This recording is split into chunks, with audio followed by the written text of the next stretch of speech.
In this video we sail then again across the Tasman, departing from Opua on the North Island of New Zealand, heading for Southport on the Gold Coast. During this passage we encountered gale force winds and up to 4.5 metre seas, before arriving safely back in Southport in Australia and completing our circumnavigation.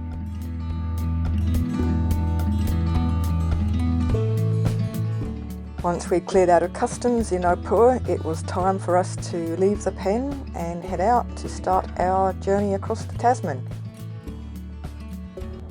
Where are we, babe? We're leaving Opua, Bay of Islands Marina. Where are we going? We're going home, To Australia. Whereabouts? heading for the Gold Coast at the moment. Yeah. All things being equal. Very nice looking weather window. Yes, Had a wonderful time here. It's time to head for home. yes, time to go. It was a beautiful sunny day and we only had to motor for about an hour and a half before the wind filled in to take us through the Bay of Islands for the last time.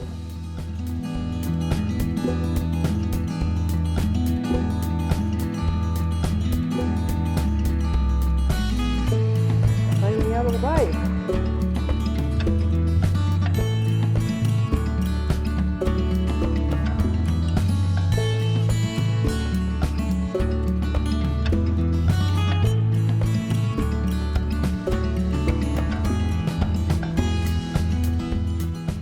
We broad reach past the beautiful Cavalli Islands in light winds.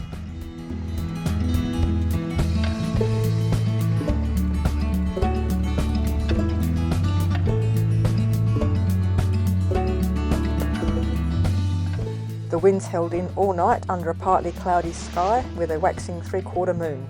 It was quite chilly as we were well into autumn by then, so we were well rugged up with thermals under our wet weather gear.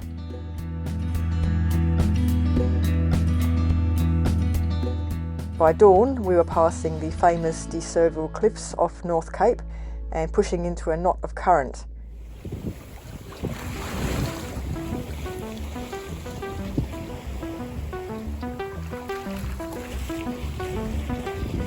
By midday the winds were dying and soon after the motor went on. We'd hoped to sail past Three Kings Island in daylight, but the slow going made that impossible. Later that afternoon, we saw sloppy light conditions and we made very slow progress in the adverse current. Twice we had to motor for an hour when the sails were slatting and we were almost stopped. It was slow, frustrating progress. Early the next morning on day 3, the wind filled in enough for us to use our double reef main and we had enough breeze to switch over to the wind vane. The trysail size main helped to balance the boat. We drove to the north-northwest to put the swell behind us, which gave us a more comfortable ride. Overnight the winds increased to the degree that we ended up putting up the storm jib. Day 4 saw stronger winds and we were charging westerly, often surging to over 7 knot speed in 3 metre seas. The cockpit was dry until Mike took his phone on deck to take a picture. He was then hit by a big wave which filled half the cockpit and little spray got down below and we thought we'd actually drowned the boat computer. Thankfully it came back to life, but the impact ejected the kettle from the cooktop. The winds were forecast to increase over the next several days and by afternoon we had 20 gusting 30 knot easterlies in an unpleasant sea state. We had southerly swell and we were battling the large easterly seas. It reminded us a bit of the Indian Ocean with frequent sideswiping and water cascading into the cockpit. We mostly stayed below during this time with occasional quick looks in the cockpit to look around for traffic.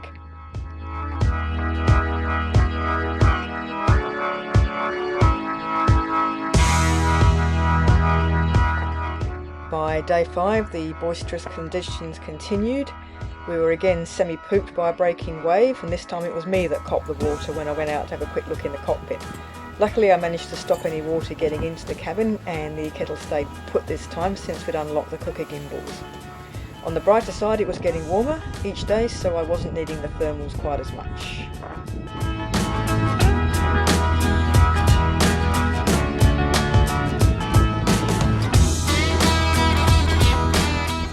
for the next few days the conditions continued pretty much the same, with 20 gusting 35 knot easterly winds and seas of up to 4.5 metres. So it was pretty bouncy, pretty boisterous, a lot of water washing over the deck, and at one point we got hit by a great big greenie that punched out one of those side solar panels, so that wasn't a lot of fun.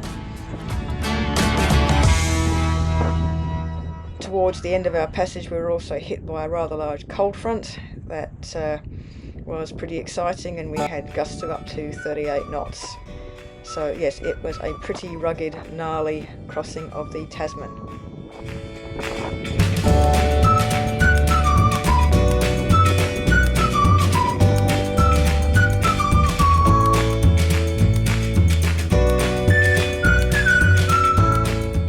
After the southerly buster went through that night, the final morning of our passage, the winds were easing, and they continued to do so as we closed the coast.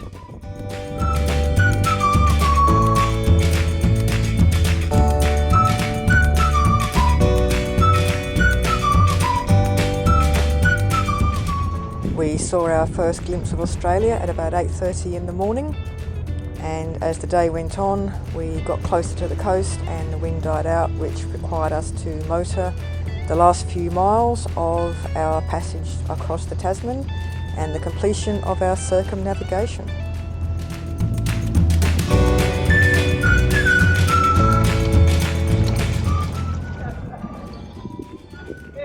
Where are we, babe? We're just about to arrive in Southport in a couple of hours. Only 16 years? 15. 15. Yes. We were here last. That's right.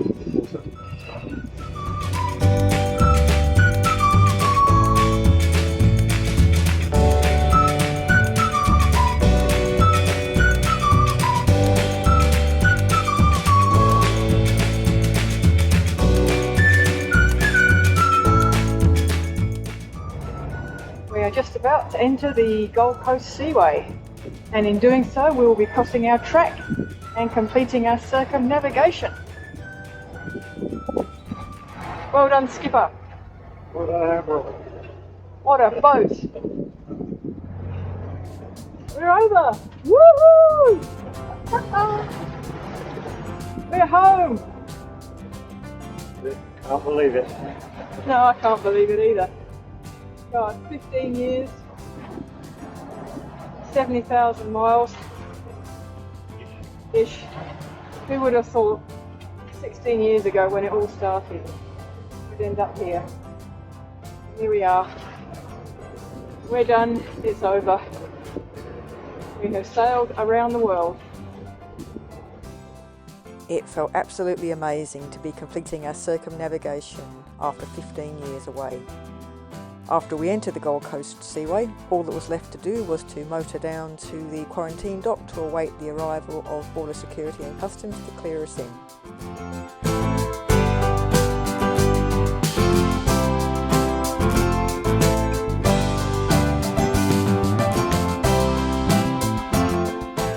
Once they departed, it was time for some celebratory drinks and the best night's sleep we'd had in over a week. Oh well, we have finished our circumnavigation. Now it's time to celebrate. Clear customs, not fire security. Yes, that's tomorrow.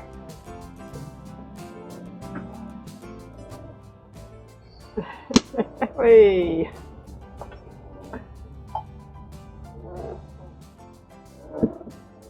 Alright, cheers, Lydia.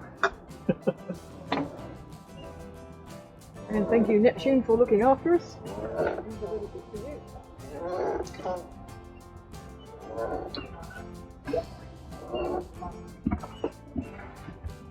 Here we are. Cheers, everyone. Cheers.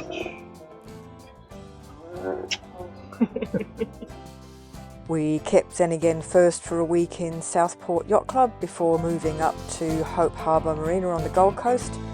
We're now in Manly near Brisbane for the long term, and we'll be staying there for a couple of years at least.